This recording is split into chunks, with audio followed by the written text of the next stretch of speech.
구원의 파도치는 영광 19번째 시간 이 같은 제사를 기뻐하시느니라 라는 제목으로 히브리서 13장 13절로 16절 말씀을 함께 살펴보도록 하겠습니다. 히브리서 13장 13절로 16절 말씀입니다. 고마워요. 이거 한 번 해주면 돼요. 이게 끝이어가지고 히브리서 13장 13절로 16절 말씀 모두 찾으셨으면 함께 공독하시고 말씀을 함께 듣도록 하겠습니다. 시작. 그런즉 우리도 그의 치욕을 짊어지고 영문 밖으로 그에게 나아가자.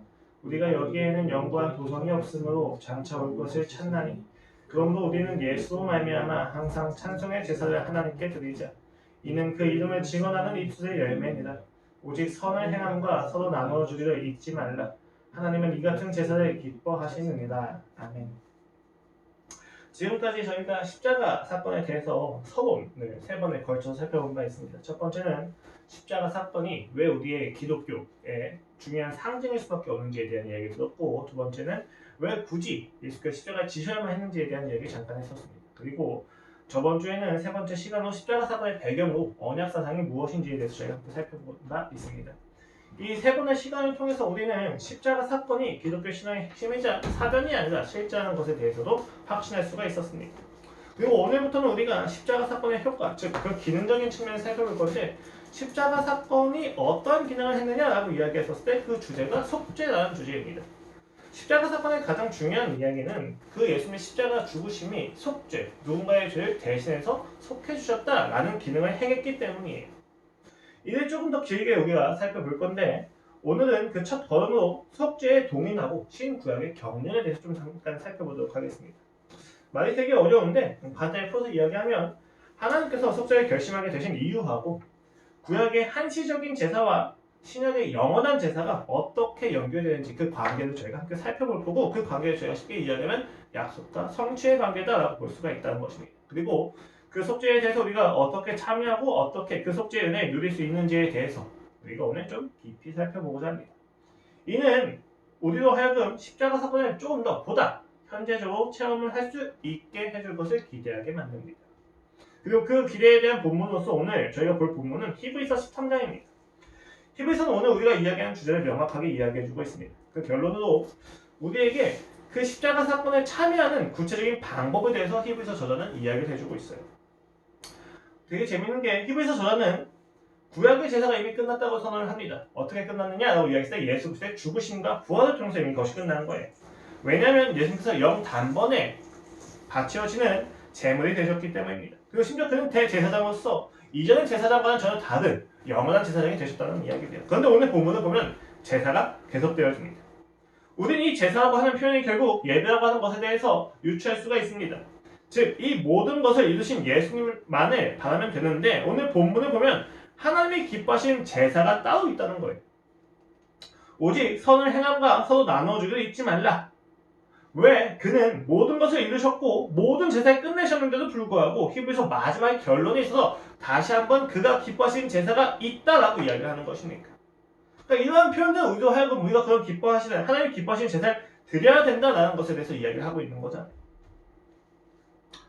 그래서 우리는 이 부분을 히브리서 전체의 맥락에서 확인해 볼 것이며, 우리가 그의 속죄에 참여하고 그 속죄의 유익을 누리는 길이 어떠한 것인지 조금 더 깊이 살펴보고자 합니다. 이렇게 히브리서 본문을 보면 아까 말씀드렸듯이 저희의 삶에서 매 순간순간마다 십자가를 현재적으로 체험하는 경험들이 있을 수 있을 것이라 기대를 할 수 있습니다. 제일 먼저 하나님께서 왜 구속을 결심하셨는지에 대해서 우리가 조금 더 살펴보고자 합니다. 저희는 저번 주에 십자가 사건의 배경으로 행위 언약과 은혜 언약이 있다는 것을 살펴본 바가 있어요. 근데 사실 교리적으로는 은혜 언약의 기초가 되는 구속 언약이라는 게 있습니다. 구속 언약이라는 건 행위 언약이 깨어지고 은혜 언약으로 들어가기 전에 삼위일체 하나님께서 서로 인간의 구속을 논의하는 장면을 가지고 구속 언약이라고 이야기해요. 그래서 대표적인 말씀으로 스가랴서 6장 12절 13절 말씀을 보면 이렇게 써 있습니다. 말하여 이르기를 만군의 여호와께서 이같이 말씀하시되 보라, 싹이라 이름하는 사람이 자기 곳에서 돋아나서 여호와의 전을 건축하리라. 그가 여호와의 전을 건축하고 영광도 없고 그 자리에 앉아서 다스릴 것이요.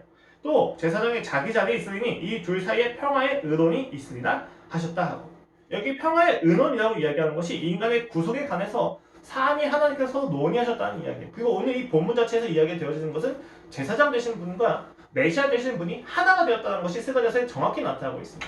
그러니까 이런 본문을 가지고 저희가 하나님께서 각각 계획하시고 실행하시고 적용하는 역할로서 인간의 구속을 논의하셨다라는 것을 우리가 유추할 수가 있게 된다는 것입니다. 삼위일체 하나님의 사역으로 언약이 논의되었다는 사실이 중요한 이유는 그가 속죄의 동인으로서 속죄를 준비하시고 행하시는 근본적인 동기가 그의 존재론에 있기 때문이에요. 내가 이러한 이유 때문에 이러한 목적으로 속죄를 할 거야 라고 이야기하지 않으셨지만 그 삼위일체 하나님의 속성을 가지고 이 속죄를 준비하셨다고 이야기했을 때 우리가 쉽게 유추할 수 있는 바는 삼위일체 하나님이 사랑이시기 때문에 그 속죄를 준비하시는 방법 역시도 그 동기 역시도 사랑이시다라는 이야기입니다. 사실 계약한 것이 깨어졌으면 버리셔야 되는데 그 깨어진 계약을 버리지 않으시고 은혜 언약으로 전환을 시키세요. 왜 그렇습니까? 왜 이 관계나 이 계약 자체를 이용하지 않으시고 그 계약을 넘어서서 그 존재를 파괴시켜주는 방법을 왜 그를 끝까지 이끌어 가십니까? 라고 이야기했을 때 삼위일체 하나님께서는 우리를 사랑하시고 우리를 이용하시지 않는다는 거예요. 이 부분이 히브리서 전체에서도 발견이 되어지고 있습니다. 히브리서 10장을 보시면 앞선 논의가 다 어떤 논의냐면 예수께서 탁월하다는 이야기예요. 예수의 존재가 모세보다 천사보다 그리고 레위 제사장보다 더 탁월하신 분이야 라고 이야기하고 나서 8장부터 10장까지 이야기를 가지고 예수님께서 하신 사역도 그들보다 탁월해라는 이야기를 합니다. 그럼 예수님께서 하신 그 사역이 무엇이냐 라고 이야기했을 때 제사라고 하는 문제가 있어요. 예수님께서 하신 사역이 무엇이냐? 예수님께서 제사를 드렸다예요. 근데 이 드린 제사가 이 땅에 있는 어떤 누구보다 탁월한 사역으로서 이루어졌다라는 이야기를 하는데 거기에서 역시 삼위일체 하나님의 결론부에 이르러서 이야기가 다 되어집니다. 10장을 보시면 성부, 성자, 성령님이 모두 나오십니다. 10장 5절입니다. 그러므로 주께서 세상에 임하실 때 이르시되 하나님이 제사와 예물을 원하지 않으시고 오직 나를 위하여 한 몸을 예비하셨도다. 개혁들이 조금 이해가 안 되기 때문에 조금 풀어서 이야기하면 예수님이 이 땅에 오셔서 말씀하신 내용이에요. 예수님께서 이렇게 말씀하셨다는 이야기입니다. 성도 하나님께서 제사와 예물이 아니라 예수님 자신을 제물로 사용하시려고 그 인간의 몸을 준비하셨다는 이야기예요. 그러니까 성부 하나님께서 그 속죄를 준비하시고 계획하셨다는 것을 이야기하는 것입니다. 그래서 9절에서 10절에 이르러서는 이렇게 이야기해요. 그 후에 말씀하시기를 보시옵소서 내가 하나님의 뜻을 행하러 왔나이다 하셨으니 그 첫째 것을 폐하심은 둘째 것을 세우려 하십니다. 이 뜻을 따사 예수 그리스도의 몸을 단번에 들이심으로 말미암아 우리가 거룩함을 얻었도다. 하나님께서 계획을 하셨고 성자 예수님께서 그것에 순종하여서 그것을 행하셨습니다. 그 15절에서 17절은 또한 성령이 우리에게 증언하시되 라고 이야기하면서 그 증언의 내용이 무엇이냐? 주께서 이르시되 그날 후로는 그들과 맺은 언약이 이것이라 하시고 내 법을 그들의 마음에 두고 그들의 생각에 기록하리라 하신 후에 또 그들의 죄와 그들의 불법을 내가 다시 기억하지 아니하리라 하셨으니 라고 이야기합니다. 예수님께서 시행하신 그 내용을 가지고 성도의 삶에 적용하시고 깨닫게 하시고 기억나게 하시는 분이 성령님이시다라는 이야기예요. 그러니까 히브리서 지금 10장에서는 그 예수의 그 모든 탁월함에 대한 이야기의 결론으로서 성부, 성자, 성령께서 이와 같이 행하셨다라고 이야기합니다. 그럼 그 결론이 무엇입니까? 18절에서 이것들을 사하셨은즉 다시 죄를 위하여 제사 드릴 것이 없느니라. 더 이상 제사를 드리지 않아도 된다고 이야기하는 것입니다. 우리가 착각하는 것처럼 성부 하나님이 진도하시고 성자 하나님이 변화하신 결과가 속죄 사역이 아니에요. 성부, 성자, 성령 하나님께서 함께 이 깨어진 관계를 어떻게 해야 되냐라고 이야기했을 때 하나님의 사랑이 필요하고 이 사랑이 공의를 충족을 시켜야 되는데 어떤 방법으로 가능하냐가 있었을 때 하나님이 죽으셔야만 한다라는 결론에 이르셨다는 겁니다. 이것은 성부, 성자, 성령 하나님의 사랑으로 준비가 되었고 시행되었고 우리들에게 기억되고 있다는 것입니다. 즉 속죄의 동의는 삼위일체 하나님의 사랑입니다. 그리고 그가 그 논의를 통해서 우리에게 속죄를 행하신다. 그 결과는 무엇이냐라고 이야기했을 때 우리의 죄가 사해지고 우리가 다시는 제사를 드리지 않게 되어지고 우리가 다시는 제사를 드리지 않더라도 우리가 하나님과 관계를 할 수 있는 거룩한 자가 되었다는 것입니다. 존재가 변화되었다는 거예요. 그래서 로마서 5장 8절에서는 이와 같이 이야기합니다. 우리가 아직 죄인 되었을 때 그리스도께서 우리를 위하여 죽으시고 하나님께서 우리에 대한 자기 사랑을 확증하셨나요? 속죄의 사역을 통해서 확정된 내용이 무엇입니까? 사랑입니다. 이 이야기는 그 속죄의 모든 이유와 동기와 동인이 사랑이었다는 것입니다. 굉장히 진부한 이야기입니다. 당연하다고 여겨질 수 있습니다. 그럼에도 불구하고 우리가 할 수 있는 유일한 대답은 사랑입니다. 그 사랑은 이유를 한없이 물어봐도 결국 그 사랑의 동기는 사랑입니다. 그가 우리에게 행하신 사랑의 동기가 사랑이라면 우리는 부채감을 가질 것이 아니고 보상을 해야 될 것이 아니고 향유해야만 한다는 사실을 기억하십시오. 많은 사람들이 묻습니다. 왜 나를 사랑하십니까? 왜 그는 나를 사랑하셔야만 했습니까? 이들이 생각하는 사랑이라는 것은 내가 뭔가를 주고 뭔가를 받아야만 하는 기브앤테이크로 생각될 수밖에 없는 거예요. 왜 이 땅에서 주어지는 모든 사랑의 형태가 어떻습니까? 가만 살펴보면 모두 그 사랑을 받는 어떤 명분을 가지고 무언가를 받아내려고 하는 기대를 투영시키고 있다는 말이에요.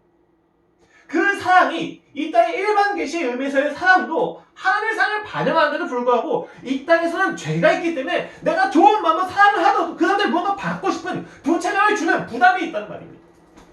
그래서 이 땅에서 우리는 사랑을 이유를 끊임없이 물어봐요. 내가 이 사랑을 받으면 무엇을 해줘야만 합니까? 내가 이 사랑을 받으면 어떻게 살아야만 합니까? 라고 부채감을 가지는 거예요. 그런데 하나님의 사랑은 그 사랑 자체가 이유란 말이에요. 그 관계 회복 자체가 목적이시단 말이에요. 그 삼위일체 하나님의 거룩하시고 완전하신 그 교제 가운데로 성도를 끌어들여서 초대하셔서 우리와 함께 그 길을 더 풍성하게 하시는 것, 그게 하나님의 목적이란 말입니다. 부채감을 가지거나 내가 무언가를 갚아야 된다고 하는 부담을 가질 필요가 없어요. 사랑은 내가 향유해야만 하는 것입니다. 이용하는 것이 아니라 향유해야만 한다고 어거스틴도 이야기하고 있습니다. 우리는 이 향유의 자세에서 더 깊이 십자가 사건을 볼 수가 있습니다. 만약에 이런 향유, 그러니까 속죄의 동기가 사랑이다라는 것을 빼고 십자가 사건을 여러분이 보시면 십자가 사건은 여러분을 끊임없이 불편하게 만들 것이고 끊임없이 부채감을 자극할 것이며 끊임없이 여러분을 헤어나올 수 없는 정죄감으로 끌어들일 것입니다. 사랑이 아니라면 십자가 사건은 우리에게 부담입니다.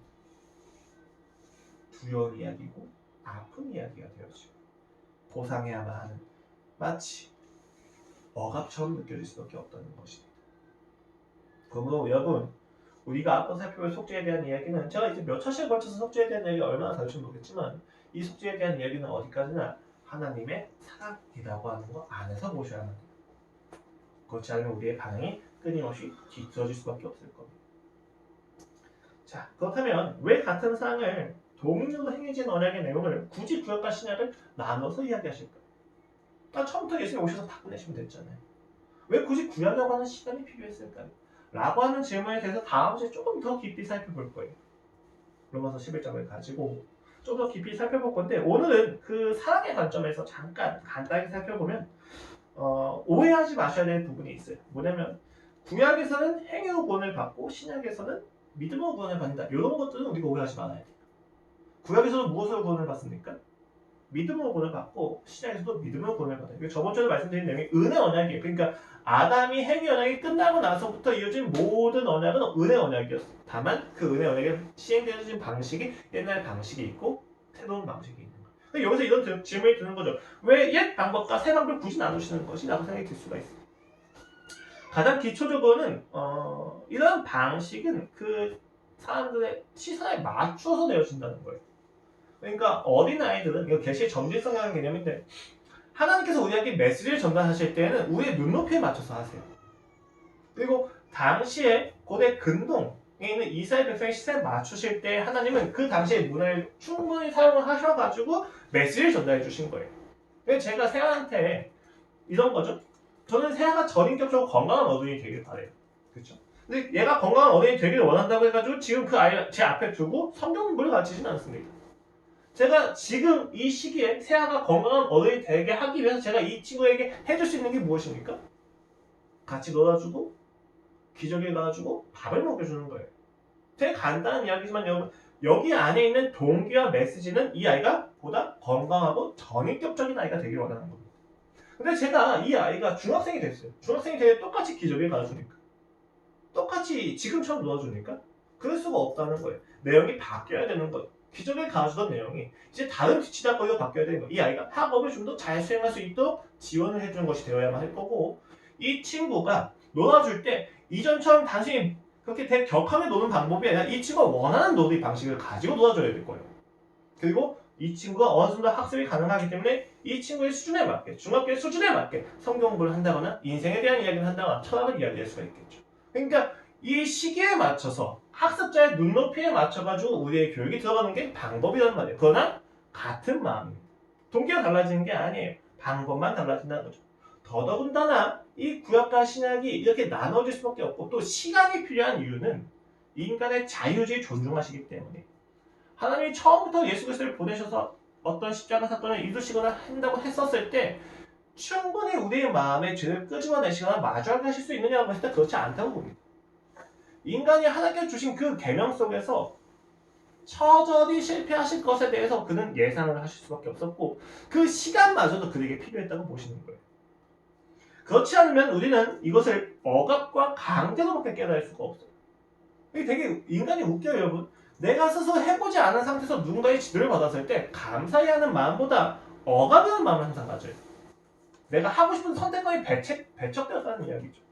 이제 그런 부분에서 구약과 신약의 어떤 시간 역시도 필요하다는 것. 인간이 스스로 은혜가 절실히 필요하다는 것에 대해서 충분히 주지시키시는 시간이 구약이었다라는 것입니다. 그러나 구약에서도 구원을 받는 방식은 동일했다는 것을 우리는 기억해야 합니다.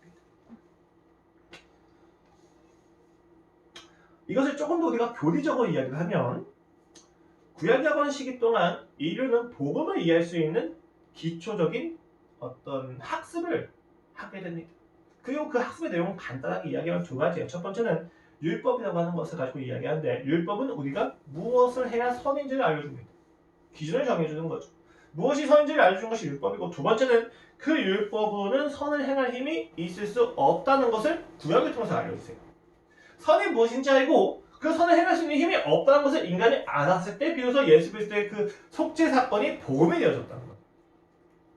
오늘에도 마찬가지입니다. 무엇이 선인지 모르는 상태에서 어느 누구도 자신의 선을 행할 힘이 없다는 것을 마주할 수가 없어요. 그래서 하나님은 이 땅에서도 이것은 유대인들만의 문제가 아니에요. 나중에 다음 주에 이야기를 하겠지만 로마서에서 바울 역시도 유대인만의 문제가 아니라 이방인들도 그 양심을 가지고 무엇이 선한 것인지에 대해서 하나님께서 충분히 계시하셨다고 봅니다. 무엇이 선한지 본 상태에서 내가 이 선한 것을 행할 수 있는 실력과 힘이 없다는 것을 내가 알았을 때 비로소 우리는 예수 그리스도의 사역을 구속으로 복음으로 받게 되는 거예요. 그런데 내가 만약에 선이 무엇인지 알고 내가 선을 행할 수 있는 힘이 있다고 착각을 한다면 우리는 결코 예수 그리스도의 사역을 복음으로 느끼지 않습니다. 내가 할 수 있는 것을 그에게 의지할 필요가 없잖아요.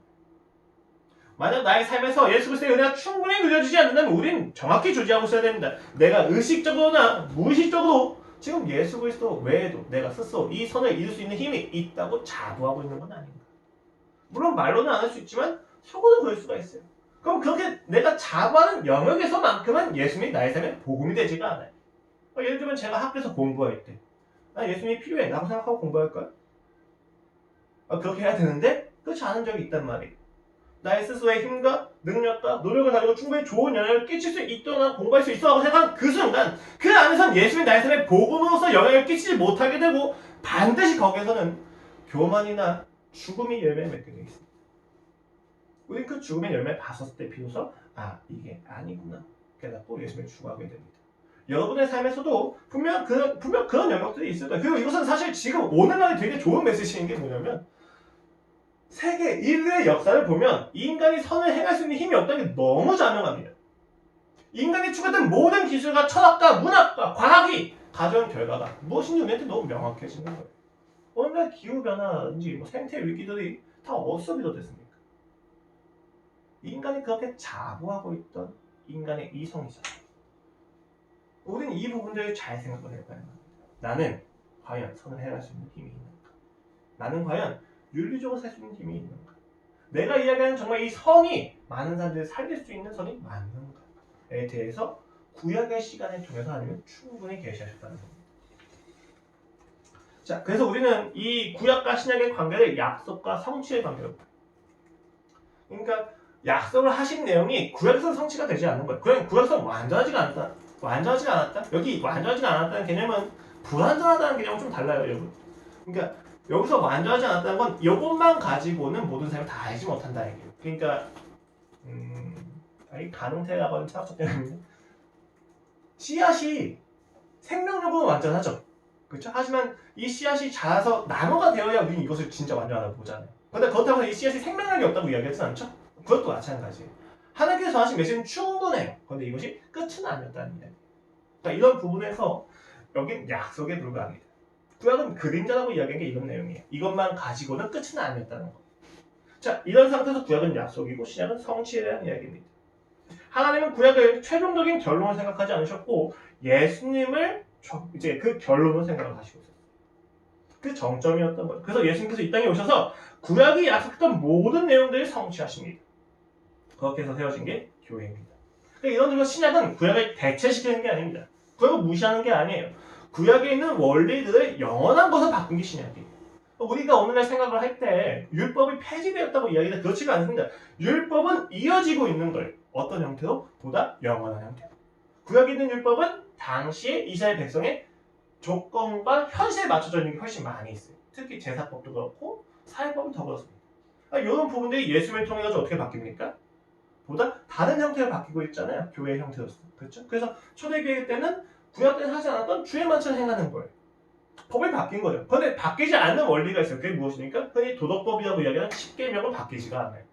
구약이나 신약이나 동일한 원리란 말이에요. 시행되어진 방식이나 이루어진 방식이 영원한 것으로 바뀌었다는 거예요. 그래서 우리가 이것을 약속과 성취의 관계라고 이야기를 하고, 이러한 이야기 제가 이렇게 좀 재미없는 이야기를 교육을 좀 한 이유는 뭐냐면, 구약에서 있었던 속죄의 방식과 신약에 있었던 속죄의 방식이 다르지만 원리가 동일하기 때문이에요. 이 부분을 좀 이야기 드리고자 합니다. 속죄라고 하는 주제에서 우리는 구약이나 신약이나 하나님의 구원을 누리는 방식이 동일하다는 것을 확인할 수 있어요. 첫 번째가 무엇입니까? 세 가지인데, 그 원리와 방법은 세 가지인데, 첫 번째는 순종이고, 두 번째는 믿음이고, 세 번째는 희생입니다. 구약을 보시면 여러분, 행위 언약으로 깨어진 하나님과의 관계를 회복하고 창조의 목적으로 나아가기 위해서 하나님이 제사를 허락했어요. 누구 때부터? 모세가 아니라 아담 때부터예요. 그러니까 가인과 아벨이 각각의 그 소출을 가지고 제사를 드렸다고 이야기가 되어지거든요. 그러니까 이러한 이야기는 하나님께서 아담한테 이런 부분들을 이미 계시하셨다고 보는 거예요. 그래서 아담 때부터 제사가 이루어지고 있었단 말이에요. 가인과 아벨이 그 제물을 가지고 속죄제를 드렸다는 거예요. 하나님과 깨어진 관계를 하나님은 단 한 번도 포기한 적이 없어요. 끊임없이 이어가려고 했던 거죠. 그리고 그것이 모세의 십계명을 통해서 시내산의 언약과 함께 제사제도 확립이 되어지고 유대인에게 끝까지 이어졌던 거죠. 그러면 이 제사가 가졌던 주된 원리가 뭐였냐 했을 때 첫 번째 순종이었습니다. 여러분 제사를 잘 보시면 이 제사제도에 대한 하나님의 명령은 4개로 나타나는 것처럼 굉장히 복잡하고 굉장히 세심합니다. 이거에 대한 순종의 영역만큼 예배가 되어져요. 이거 되게 중요한 얘기예요. 여러분 구약을 보시면 하나님께서 너희가 제사제도를 잘 드렸다고 해서 무조건 다 받으십니까? 쉰내가 난다고 싫어하시죠. 심지어 모세 시대 때 아론하고 솔로몬이 죽고 나서 여로보암을 잘 생각해 보십시오. 그들이 황금의 성가시를 만듭니다. 그들의 진정성이 부족했습니까? 그들의 열심이 부족했습니까? 그들이 바쳤던 제물의 양이 부족했을까요? 아니에요. 하나님께서 요구하셨던 제사의 규례를 지키지 않았어요. 정확하게는 보이는 형상을 만들지 말라고 했는데 바로 형상을 짓습니다. 순종하지 않은 거예요. 그래서 하나님이 나중에 사울한테 이런 이야기 하시죠. 제사보다 순종이 훨씬 더 낫다고 이야기하시죠. 왜 그렇습니까? 이 제사제도에 들어주는 그 하나하나의 세심한 규례에 담겨져 있는 내용이 뭐냐면 이 내용에 순종을 했었을 때 비로소 속죄가 이루어진다는 거예요. 두 번째는 믿음입니다. 이는 이 제사를 통해서 죄를 용서받는 은혜가 있다는 사실에서 우리가 믿음을 가져야 된다는 거예요. 내가 이 속죄제를 드렸을 때 단순히 이 행위 자체를 의례적으로 행했다는 것이 아니라 이 속죄를 행했을 때 이 속죄의 규례 이면에 있는 하나님의 은혜를 믿고 있어야 우리가 그 용서를 받을 수가 있다는 거예요. 이 믿음이 없으면 어떤 것도 제사가 되지 않습니다. 단순히 종교 근로자가 될 뿐인 거예요. 하나님께서 이렇게 세심한 은혜를, 이렇게 세심한 규례를 하나하나 주신 이유는 이 규례를 하나하나 지켜가는 그 이면에는, 그 근본 감정에서는 하나님께서 우리에게 은혜를 주고 싶어 하시는구나. 그리고 그 은혜를 우리가 보다 깊이 누릴 수 있도록 이런 비본질적인 형식을 주셨구나. 요거에 대한 인식과 믿음을 가지고 있어야 우리에게는 진정한 예배가 되어진다는 거예요.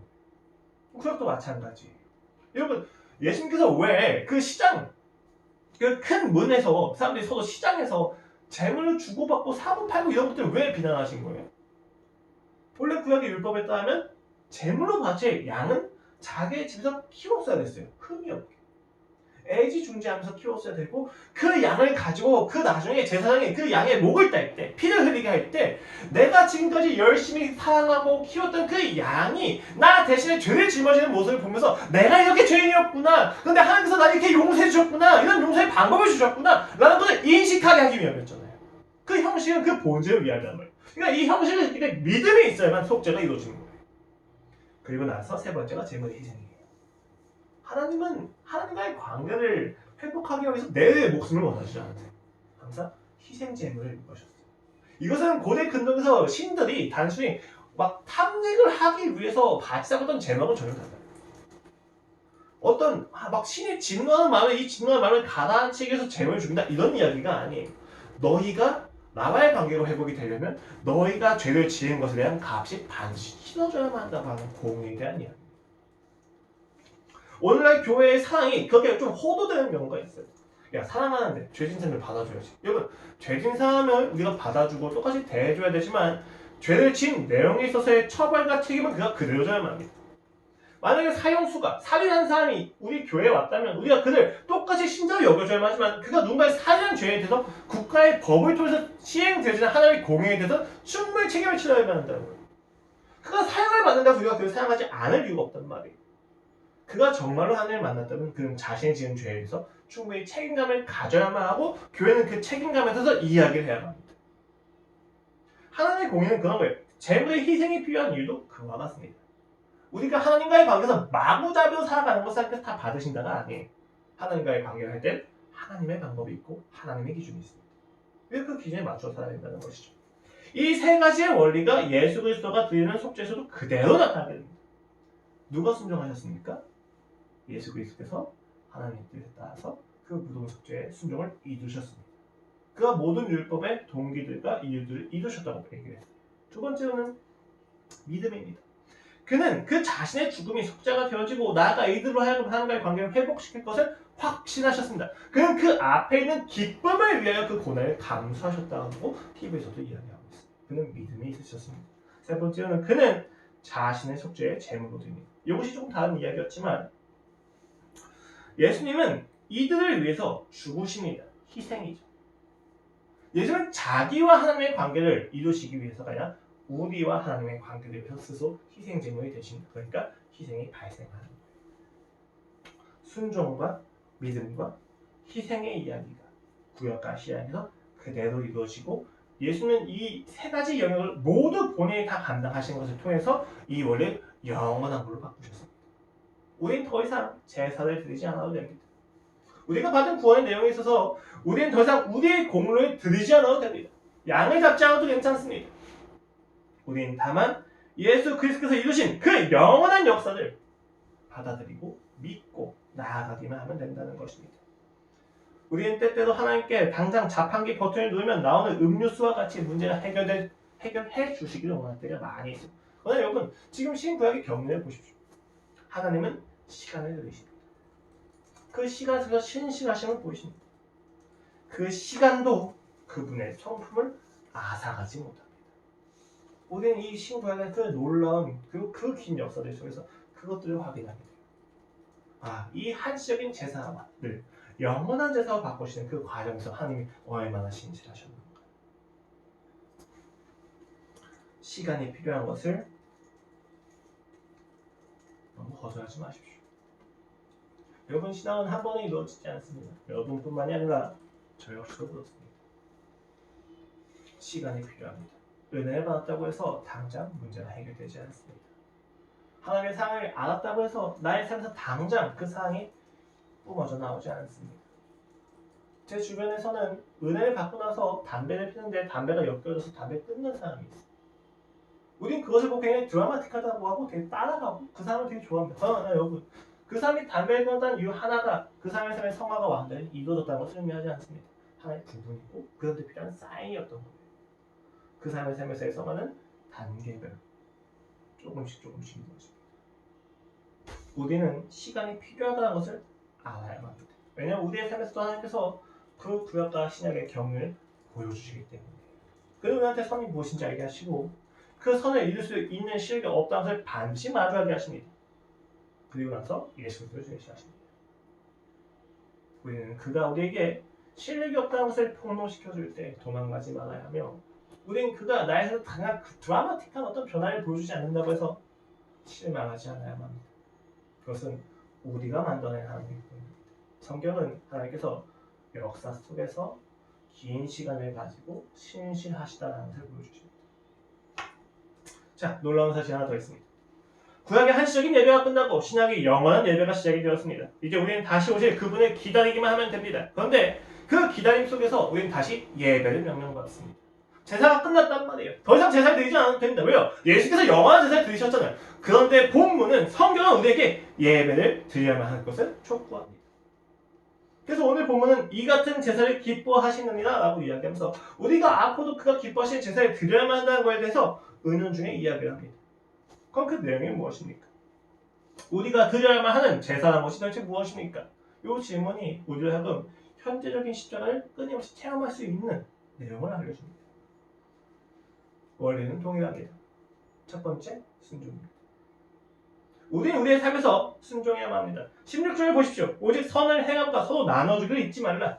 이 16절의 내용은 히브리서 13장 1절에서 13절에서 이미 이야기된 바 있습니다. 형제 사랑하기를 계속하고 손님 대접하기를 잊지 말라. 이로써 부지 중에 천사들을 대접한 이들이 있었느니라. 너희도 함께 갇힌 것 같이 갇힌 자를 생각하고 너희도 몸을 가졌음즉 학대받는 자를 생각하라. 형제 사랑에 대한 이야기예요. 지금 하나님께서 이제 우리의 삶에서 드려져야 되는 예배 첫 번째 원리에서 순종을 이야기하시는데 그 순종의 내용이 무엇이냐? 형제 사랑이란 말입니다. 구약에서는 그 제사의 규례 하나하나를 지키는 것이었지만 이제 신약에 이르러서는 형제를 사랑하는 것 자체가 그 사랑을 통해서 우리가 나눠주고 우리를 끊임없이 주는 헌신해주는 것 자체가 순종의 내용이 되었다는 것입니다. 그것이 우리의 예배 방법이 되었다는 것입니다. 여러분이 예배 현장에 가서 예배를 드리는 것 그것만 가지고는 안 된다는 거예요. 우리의 삶에 이웃을 사랑하는 마음이 없게. 그것이 무슨 의미가 있는지 다시 한번 묻게 되는 것입니다. 여러분 기억하셔야만 합니다. 오늘날 한국교회가 이토록 많은 비난을 받는 것은 기독교가 가지고 있는 진리의 배타성이라는 문제도 있지만 한국교회가 이웃사랑에서 얼마나 소홀히 했는지에 대해서도 보여줍니다. 그런데 묻는 거죠. 진정성이 부족했습니까? 열심히 부족했습니까? 헌신이 부족했습니까? 아니에요, 여러분. 한국교회는 누구보다 열심히 있었고 누구보다 진정성이 있었습니다. 진정성과 열심이 없었기 때문이 아니라 하나님이 하신 말씀에 대한 순종이 없었기 때문입니다. 형제를 사랑하라고 하는 그 말씀에 대한 순종이 없이 예배에 대한 의례를 지키기 시작했습니다. 자기의 삶을 위해서 단순히 하나님을 믿기 시작했습니다. 그 모든 진정성이 하나님과의 관계 회복이 아니었으며 이과의 관계 회복이 아니었으며 자기 자신을 위한 마음이었다고 했었을 때 그 내용들이 죄로서 선포되어져서 바로잡히지 않았을 때 한국교회가 타락하기 시작한 겁니다. 우리가 명심해야 될 내용 중에 첫 번째는 순종입니다. 우리는 우리가 드릴 예배에 있어서 하나님이 명하신 사랑에 대해서 순종해야 합니다. 나로 인해서 누군가가 아프고 나로 인해서 누군가가 상처를 받고 나로 인해서 누군가가 불이익을 당하는 것에 대해서 우리는 무감각해질 수 없습니다. 그가 사람 하나 하셨기 때문입니다. 우리는 그들이 나로 인해서 받는 상처와 아픔과 그 모든 불이익 속에서 다시 한번 예수님을 추구해야만 합니다. 이게 여러분 이게 오해하시면 안 돼요. 이웃사랑하고 했다서 그냥 무조건 사회복장하는 이야기가 아니에요. 여러분이 줄 수 있는 가장 큰 사랑을 주셔야 돼요. 근데 가장 큰 사랑이 무엇입니까? 예수님을 믿고 그 예수님을 따라 살아가는 것입니다. 그 예수님을 따라 살아가는 것은 그분과의 인격적인 관계 속에서 그 순간순간마다 주시는 메시지가 있어요. 그럼 그걸 따라가야죠. 그러니까 단순히 돈을 줬다고 해서 사랑이 아니라는 말이에요. 하나님이 부정시키시는 부분이 있고 그 부인시키는 부분에서 보여주시는 가치가 있었을 때 그것을 따라서 그를 사랑해야 된다는 거예요. 좀 어려운 이야기지만 인격적인 그리고 현재적인 이야기를 우리가 좀 더 고려해야만 한다는 이야기입니다. 두 번째 무엇이겠습니까? 믿음입니다. 14절에서 저자는 이렇게 이야기합니다. 우리가 여기에는 영구한 도성이 없으므로 장차 올 것을 찾나니 이 본 말씀은 13절의 내용이 이어지는 거면요. 그러므로 라고 시작을 하고 있거든요. 13절에서는 영문 밖으로 나가자고 이야기합니다. 당시 영문 밖은 부정한 곳이에요. 영문 안은 정정한 곳인 거죠. 영문 밖으로 나가자. 부정한 곳은 나가자. 그러므로 혹은 왜냐하면 라고 이야기했을 때 우리가 영구한 도성이 아니라 장차 올 것을 찾나니라. 이 땅에 영구한 도성이 없다는 거예요. 종교는 거룩과 부정을 나눕니다. 중심부에 거룩한 것을 두고 이 중심부부터 멀어지면 멀어질수록 세속적인 게 되는 거예요. 부정한 것이죠. 그런데 지금 힘에서 저자는 이야기인데 이 땅에는 영원한 도성은 없다라고 이야기하는 거예요. 이 땅에서 내가 부정과 거룩을 나눠놨지만 이 땅엔 영원한 거룩은 있을 수 없단다라고 이야기하는 거예요. 너희가 이 거룩과 부정을 나눠서 너희가 스스로 거룩하다고 여기는 그 위선을 받아. 그것은 있을 수 없다. 우리는 장차 올 것을 통해서만 거룩해질 수 있다. 왜요? 예수님이 그와 같이 사셨기 때문에. 가장 거룩한 분이 어디서 죽으셨습니까? 가장 부정한 곳에서 죽으셨습니다. 거룩과 부정의 기준이 뒤틀려 버리는 거예요. 너희가 이야기하는 거룩이 결국 가장 거룩한 분을 죽이지 않느냐. 이 땅엔 영광도 소용없다. 장차 올 것 안에서만 우리는 거룩해질 수 있어 라고 이야기하면서 장차 올 것을 찾는다라고 이야기합니다. 믿음에 대한 이야기입니다. 우리는 이 땅에 보이는 것을 살지 않습니다. 여러분, 우리가 기독교 신앙을 가지고 살면서 허망해 보이고 정신승리에 가까워 보이고 눈에 보이는 게 전부인 것처럼 보일 때가 너무 많습니다. 여러분만이 아니고 저 역시도 마찬가지입니다. 내 눈에 보이는 결과가, 내 눈에 보이는 현상이 전부인 것처럼 느껴집니다. 하나님이 없이 보이고 하나님이 하신 약속은 온데간데 없습니다. 비참함이 찾아들고 절망감이 찾아듭니다. 내가 왜 이 사람을 하는가? 내가 왜 믿음을 가져야 하는가? 왜 내가 예수 그리스도의 사랑을 알아야만 했었는가? 그래서 우리는 끊임없이 절망이 넘칩니다. 그러나 여러분, 그러한 삶에서는 예배가 있을 수 없습니다. 보이는 것이 전부인 인생에서는 예배가 있을 수 없습니다. 하나님께서 명하신 그 제사의 규례를 지킬 때 그 제사 이면에는 은혜를 보지 못한 자들한테는 결코 은혜가 허락되지 않았습니다. 그 믿음이 없이 가톨릭에서처럼 사제들이 이야기하는 라틴어 격구들을 들으면서 앉아있는다고 해서 은혜가 우리의 삶에 주입되지 않는다는 거예요. 은혜는 믿어야만 합니다. 내게 주어진 모든 상황 속에서 하나님이 나를 사랑으로 개입하고 계시는 거예요. 이 모든 상황이 나한테 상처밖에 여겨지지 않는데 사실 이 모든 상황들마저도 사실 하나님께서 나를 다루시는 과정이구나. 여기서 하나님 나의 죄를 보여주시는구나. 내가 힘들고 내가 시련을 맞아야 된다. 하나님이 아니라 나의 방법과 나의 수단으로 나를 높이고자 하는 그 모든 것들을 보여주셨을 때 내가 나를 부인하고 하나님의 방법으로 살아야겠다. 주여, 근데 내가 주님의 방법이 필요합니다. 주여, 나를 도와주시옵소서 라는 기도를 하는 것. 믿음에 대한 이야기입니다. 믿음이 없다면 여러분, 예배가 이루어질 수 없습니다. 믿음이 없다면 우리의 삶에선 거룩이 있을 수 없습니다. 믿음이 없다면 우리가 하는 모든 행위는 종교적인 은혜 형식에 불과하게 된다는 겁니다. 예배 자리에 왔다고 해서 우리는 만족할 수 없습니다. 만나셔야만 만족하는 거죠. 믿음에 대한 이야기입니다. 믿음이 없으면 여러분, 우리는 끊임없이 유물론적으로 살아갈 수밖에 없어요. 하나님의 존재를 알고 있다는 것을 가지고는 부족합니다. 그 존재이신 하나님이 우리의 삶에 사랑으로 오셨다는 것, 그리고 지금 이 순간도 사랑으로 개입하고 계시다는 것 안에서는 우리는 믿음이 올라옵니다. 근데 이 믿음이 없다면 우리는 보이는 것에 지배당할 뿐입니다. 오늘 본문은 명확하게 이야기합니다. 이 땅에는 영원한 것이 있을 수 없습니다. 우리는 장차 올 것만을 찾습니다. 보이는 것 너머를 보고 있습니다. 거기서 예배가 이루어집니다. 보이는 것에 지배당하지 마십시오. 우리 눈에 보이는 게 뭡니까?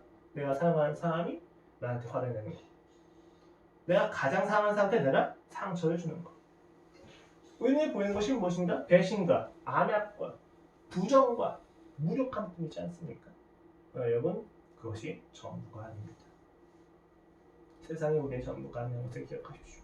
보이는 것이 우리의 전부가 아니라는 것을 아셔야만 합니다. 우리는 믿음을 가지고 나아가는 것입니다. 세 번째로 희생이 필요합니다. 구약에서는 짐승이, 신약에 이르러서는 예수님 그 희생을 이루셨습니다. 더 이상 희생은 필요 없습니다.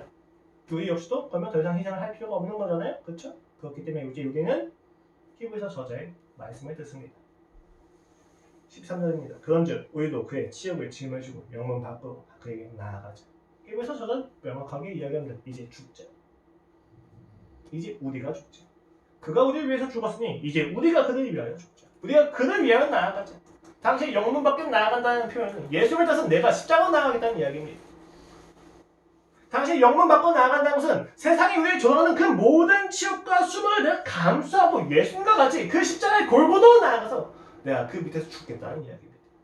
당시 실제로 히브리서는 굉장히 강하고 심각한 핍박 앞에 있는 성도들을 향해서 쓰여졌습니다. 특히 그때 유대인 그리스도인들이 다시 유대교로 돌아가고자 하는 그 움직임을 보일 때 히브리서 저자가 이야기한 게 히브리서입니다. 그 히브리서 저자는 예수님이 얼마나 탁월하신지 이야기하고 나서 예수님이 너희 지켜주실 거라고 이야기하지 않아요. 그렇게 탁월하신 예수님을 니네가 봤는데 감히 돌아가? 우리 그냥 죽자. 우리가 그 예수를 포기할 바에는 우리가 죽자. 우리가 이 땅에 있는 것에 지배당해서 되겠느냐? 우리가 이 땅에 있는 잠깐의 안위를 위하여 영원한 생명을 포기할 수 있겠느냐? 우리는 그럴 수 없다. 영원한 생명을 위하여 우리가 죽어야 된다면 우리가 죽자. 그 죽음을 통하여서 하나님께서 역사하실. 라고. 그래서 히브리서가 놀라워요. 이런 이명이 있죠. 다른 성경들은 순교자가 쓴 책이지만 히브리서는 순교자를 만들어낸 책입니다. 히브리서는 명확하게 이야기합니다. 예수 그리스도가 희생하신 그곳으로 나아가다. 이것은 이웃을 위하여 죽어라가 아니에요. 진정한 생명을 위하여 우리가 지금까지 추구했던 거짓된 생명을 버리는 이야기입니다. 난 지금까지 보이는 게 다라고 생각해왔는데, 난 물질이 다라고 생각해왔는데, 난 윤리와 도덕이 다라고 생각했는데, 예수의 십자가 앞에서 이 윤리와 도덕과 그 권력과 물질이 모두 다 거짓이구나 인정하고 버리는 이야기입니다. 영문받고 나아가야 합니다. 왜요? 그 물질이 전부가 아니한 것을 인정하는 그곳에서 우리는 수치를 당할 것입니다. 그 권력이 전부가 아니한 것을 인정하는 것에서 우리는 수모를 당할 것입니다. 예수 그리스도의 생명이고 내가 이룩한 윤리와 도덕이 아무 의미가 없다는 것을 우리가 알고 우리가 그것을 이야기하는 곳에서는 세상은 우리를 비아냥대고 손가락질할 것입니다. 치욕이 가득해질 것입니다. 그러나 그 치욕이 여러분의 운명을 결정짓지 않는다는 것을 기억하십시오. 우리의 결정짓는 건 하나님의 진정한 생명입니다. 그러니까 영혼 밖으로 나가야만 합니다. 우리가 추구하는 거짓된 생명들은 우리에게 생명이 될 수 없어요. 영혼 밖으로 왜 나갑니까? 거기에만 생명이 있기 때문입니다. 바리새인들이 부정한 걸 접촉하면 자기들이 부정해지니까 도망쳤던 그 거룩에서 누구보다 부정한 곳에 나아가서 그 부정한 것들마저도 거룩하게 만드신 예수의 생명으로 나아가는 거예요. 너희가 지금까지 하나의 부정들 잠깐 다 하면 무서워서 도망가는 그런 거룩이 진짜 거룩이냐? 모든 부정을 거룩하게 바꾸신 예수님 진짜 생명이 여기 있다. 그거 죽음으로 나아가자 라고 이야기한 게 히브리서 저자의 이야기입니다. 희생하라고 이야기합니다. 우리의 목숨을 바치라고 이야기합니다. 거기서 예배가 이루어집니다. 오늘 우리가 이 땅에서 제사에 드리는 방식이 무엇입니까? 원리는 똑같습니다. 순종하시고 믿음을 가지시고 죽으시죠. 여러분들한테 너무 과한 이야기를 하고 좀 너무 폭력적인 이야기를 하는 것처럼 느껴지지만 여러분 이거 외에는 답이 없습니다. 죽으셔야만 합니다. 너무 살아있으십니다. 저 역시도 너무 살아있습니다. 끊임없이 내가 옳다는 것을 주장하고 싶어하고 끊임없이 내가 옳다는 것을 관철시키고 합니다. 심지어 사람한테 모든 걸 관철시키는 것이 다가 아니야. 생명을 살리는 게 좋은 거야 라고 이야기하시면 저 역시도 살아있어서 모든 걸 관철시키려고 합니다. 그 앞에 끊임없이 좌절합니다. 그러나 이거에 좌절하고 있는 나에게 짱하게 선포합니다. 이것을 보이시는 하나님이십니다. 내가 믿음을 가지고 나아가야 돼요. 완벽한 모습으로 목회를 하고 완벽한 모습으로 사람들 앞에서 통제하려고 하는 나의 모습이 죽어야 된다는 거예요. 여러분 우리가 거룩한 일을 한다고 해서 거룩해지지 않습니다. 거룩한 존재를 만나야 거룩해집니다. 내가 거룩한 일을 입증해낸다고 해서 내가 거룩해지지 않습니다. 거룩하신 하나님을 만나야만 우리는 거룩해지는 겁니다. 예배 드리십시오. 하나님이 기뻐하신 대상은 무엇입니까? 여러분이 있는 그 자리에서 순종하십시오.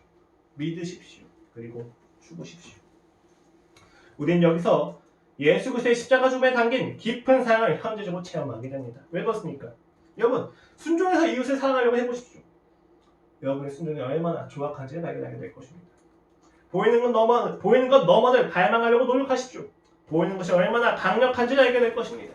죽음을 각오해 보십시오. 우리가 얼마나 살고 싶어하는지 그 저열한 생존 욕구를 발견하게 될 것입니다. 우리가 하려고 하면 했어. 우리는 할 수 없다는 것을 발견하게 될 것입니다. 그 앞에서 우리는 그 모든 것이 가능하게 이루신 영원토록 모든 것을 이루신 예수의 십자가 사랑을 비로소 받아들이게 될 겁니다. 십자가를 현재적으로 체험하는 것만이 우리가 매 순간 예배를 드리는 방식입니다. 순종과 믿음과 희생의 자리를 잊지 마십시오. 여러분이 있는 그 자리에서 오늘 내게 주신 그 자리에서 오늘 나를 부르신 이 자리에서 하나님은 항상 순종과 믿음과 희생을 요구하십니다. 내가 사랑하는 이웃이 반드시 있습니다. 내가 보이는 건 너무나 생각해야 될 믿음의 영역이 반드시 있습니다. 내가 포기해야 되고 내가 부인해야만 하는 희생의 영역이 반드시 존재합니다. 여러분의 인생에 존재하는 순종과 믿음과 희생의 영역을 보십시오. 거기에서 예수 그리스도의 십자가가 있습니다. 거기서 여러분은 예수님의 십자가를 현재로 체험할 수 있는 겁니다. 단순히 하나님만 날 만나주시옵소서라고 하는 그 기도와 간구가 아니라 여러분이 있는 그 일상의 자리에서 하나님 보여주시는 순종과 믿음과 희생의 자리에서 여러분이 예수님을 만나셔야만 한다는 것입니다. 예배의 자리는 그것을 위해서 은혜를 더욱더 강구하는 자리이고 그것을 통해서 알게 된 예수 그리스도를 나누는 자리입니다. 일주일에 한 번 왔다고 해서 해결하려고 하시면 안 됩니다. 일상의 자리에서 발견하셔야만 한다는 것입니다. 그가 우리를 위한 모든 율법을 이루셨다는 사실이 믿어지고 가치 있게 보입니다. 그러면 우리는 달려갈 수 있는 거예요. 하나님은 삼위일체 하나님의 존재에 따라서 사람으로 우리의 죄를 용서하고자 하십니다. 그리고 이 용서를 위하여 그는 우리에게 제사 제도를 알리셨습니다. 이는 곧 예수님께서 이루실 영원한 제사를 위한 약속이었고 우리는 여기서 구약과 신약이 약속과 성취의 관계에서 이루어진 것을 봅니다. 그래서 이 두 속죄의 제도들은 공통적으로 순종과 믿음, 희생의 원리가 담겨져 있습니다. 예수님은 구약에 제시된 한식인 방법들을 모두 스스로 이루어내심으로 영원하게 하셨습니다. 그런데 히브리서 저자는 오늘 우리한테 이야기합니다. 하나님이 기뻐하신 제사를 드려야 된다. 무엇입니까? 예배에 대한 이야기입니다. 순종과 믿음과 희생의 삶을 우리에게 사회로 요구합니다. 왜 그러냐면 이를 통해서 우리가 예수 그리스도께 십자가에서 이루신 순종과 믿음과 희생을 더욱 깊이 깨닫고 삶을 누릴 수 있기 때문입니다. 우리는 여기서 더욱더 그를 갈망하게 될 것입니다. 그래서 히브리서는 이와 같이 마무리합니다. 결론입니다. 13장 20절입니다. 양들의 큰 목자이신 우리 주 예수의 영원한 언약의 피로 죽은 자 가운데서 이끌으신 평강의 하나님이 모든 선한 일에 너희를 온전하게 하사 자기 뜻을 행하게 하시고 그 앞에 즐거운 것을 예수 그리스도로 말미암아 우리 가운데서 이루시기를 원하노라. 영광이 그에게 세세 무궁토록 있을지어다. 아멘. 히브리서의 결론입니다. 하나님께서 하실 거라는 얘기입니다. 여기에 순종과 믿음과 희생의 자리에 있었을 때 그 앞에 있는 즐거운 것을 예수 그리스도를 통해서 보증하셨습니다. 그러니까 그 보증을 믿으시면 됩니다. 십자가를 더욱 경험하고 현재적으로 체험하고 싶으십니까? 있는 자리에서 이웃사랑에 순종하시고 있는 자리에서 보이는 건 너무나도 소망하시고 있는 자리에서 여러분의 옛자가 추구하는 거룩함과 잘못된 거짓 생명을 버리십시오. 그러면 우리는 십자가를 그리고 그 십자가에 있는 진짜 사랑을 현재적으로 체험하게 될 것입니다. 주께서 여러분을 부른 그 자리에서 여러분이 그를 따라갈 때 여러분은 더욱 예수님을 바라게 되고 그와 더 깊이 교제하게 될 것입니다. 우리는 거기서 십자가의 능력을 알게 됩니다. 도저히 살아갈 수 없는 삶, 도저히 헤쳐나갈 수 없는 상황인데, 도저히 견딜 수 없는데 나의 감정에 치밀어 올라서 모든 이성과 생각과 판단을 마비시켜서 나의 인생을 더욱 광기로 이끌어가는데 예수 그리스도의 십자가의 사랑이 우리의 인생에 써지면 우리는 모든 것을 할 수 있게 됩니다. 그것을 믿으십니까? 믿으시면 살아나실 거라고 믿습니다. 오늘 기도하고 예배 마치도록 하겠습니다. 하나님 아버지 감사합니다. 오늘 우리의 삶에 예수 그리스도의 사랑이 현재적으로 체험되어지길 소망합니다. 아버지 일주일에 한 번 예배 전당에 나와 예배 장소에 나와서 그 은혜를 단순히 간구하고 누리는 것이 아니라 우리가 있는 일상의 자리에서 순종과 믿음과 희생을 통하여 주님을 더 깊이 알 수 있도록 함께하여 주시옵소서. 주님 아버지 우리의 삶에 주님께서 끊임없이 메시지를 던지고 있음을 믿습니다.